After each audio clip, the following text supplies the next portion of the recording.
Open secret ఏంటి అంటే, జగన్మోహన్ రెడ్డి గారి కోసమే మద్యం కేసులు అనేటివి స్టార్ట్ అయ్యాయి.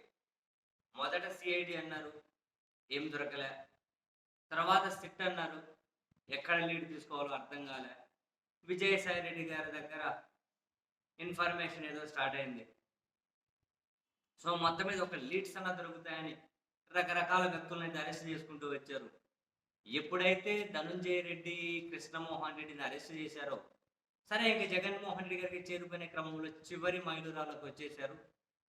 అక్కడి నుంచి వెనక్కి తిప్పుకొని వచ్చేయడమా ఏమీ లేక, లేకపోతే ముందు జగన్ గారి ఇంటి వరకు పోవడం. ఇదొకటే ఉంది. ఇంక మధ్యలో విచారించడానికి అరెస్ట్‌లోకి ఇంకెవరు ఉండకపోవచ్చు అని చెప్పి అందరం అనుకున్నాం. అండ్ తెలుగుదేశం పార్టీ మీడియా ఈరోజు, రేపు ఆ డేటు, ఈ డేటు జగన్ అరెస్ట్ చేస్తారని చెప్పి వార్తలు ప్రసారం చేసుకుంటూ వచ్చారు. అండ్ సీన్ కట్ చేస్తే తాజాగా చంద్రబాబు నాయుడు గారి క్యాబినెట్ మీటింగ్‌లో నన్ను అరెస్ట్ చేశారు కాబట్టి జగన్ అరెస్ట్ చేయాలనుకోవడం కరెక్ట్ కాదు. ఆధారాలుండాలి. ఆధారాలుంటే చట్టం తన పని తను చేసుకొని వెళ్తది. ఆధారాలు లేకుండా అరెస్ట్ చేయలేం గదా! ఇటువంటి కామెంట్స్ చేశారు అని టీడీపీ పత్రికలు బ్యానర్ హెడ్డింగ్‌లు రాసుకుంటూ వచ్చాయి. మరి చంద్రబాబు గారు అటువంటి వ్యాఖ్యలు చేయడం వెనక ఏమైనా గనక స్ట్రాటజీ ఉందా? ఒకవేళ జగన్ గారిని అరెస్ట్ చేసినా మాకేం సంబంధం లేదు. ఆధారాలు ఉన్నాయి కాబట్టి అరెస్ట్ చేశాం. ఈ విషయం ఇంతకుముందే ముఖ్యమంత్రి గారు చెప్పారు కదా! అని చెప్పి అట్లా ప్రొజెక్ట్ చేయడం కోసం వెళ్తూ ఉన్నారా?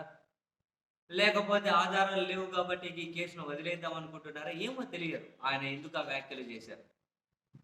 అండ్ ఈ ఎపిసోడ్ అయిపోయిన తర్వాత సీఎం గారి వ్యాఖ్యలు అయిపోయిన తర్వాత ఇమ్మీడియేట్‌గా మరో కీలక పరిణామం. ఈ మద్యం కేసులో ఇప్పుడు జగన్మోహన్ రెడ్డి గారికి చాలా క్లోజ్‌గా ఉన్న చెవిరెడ్డి భాస్కర్ రెడ్డి గారి దగ్గరికొచ్చి తీసుకొనొచ్చారు. మొన్నటికి మొన్న ఇంతకుముందు ఆయన గన్‌మెన్‌గా పనిచేసినటువంటి వ్యక్తిని తీసుకెళ్ళి ఏదో వాంగ్మూలం ఇప్పించుకున్నారట. స్టేట్‌మెంట్ ఇప్పించుకున్నారట.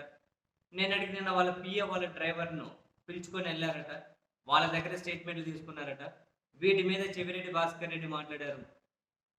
ఈ కేసులో నన్ను ఇరికించాలని ప్రయత్నాలు చేస్తూ ఉన్నారు. మద్యం అనేది ఎప్పటికి ముట్టో అసలు అటువంటిది నాకు సంబంధం లేని సిలబస్సు.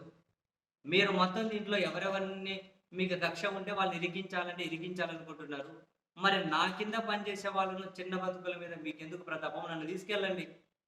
తీసుకెళ్తే మీరు సాటిస్ఫై అవ్వరా? విచారణకు అరెస్ట్ చేయండి. అక్కడికి సాటిస్ఫై అయ్యారా? తిట్టండి. అక్కడికి సాటిస్ఫై అవ్వరా? కొట్టండి. తిట్టండి, కొట్టండి, ఏం చేస్తారో చేసుకోండి. నేనైతే భయపడే రకం కాదు. మీరేమైనా చేయండి. ఆ చిన్న వాళ్ళ మీద ప్రతాపం ఎందుకు చూపుతారు అని. ఇంట్రెస్టింగ్.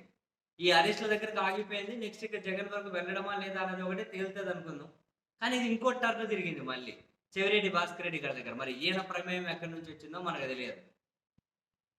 ఈయన ద్వారా మరెవరిని టార్గెట్ చేయబోతున్నారో కూడా తెలియట్లేదు. చెవిరెడ్డి భాస్కర్ రెడ్డి గారి దగ్గరికి వెళ్లి వచ్చి ఆయన అరెస్ట్ అనే ఎపిసోడ్ వరకు వస్తే మాత్రం అనూహ్యంగా, అనూహ్యంగా మరెవరినో టార్గెట్ అయితే ఖచ్చితంగా చేయబోతూ ఉన్నారు. ఎందుకంటే చెవిరెడ్డి భాస్కర్ రెడ్డి గారు జగన్ గారితో పాటు వాళ్ళ కుటుంబంలో మరో కొందరికి చాలా సన్నిహితంగా ఉంటారు.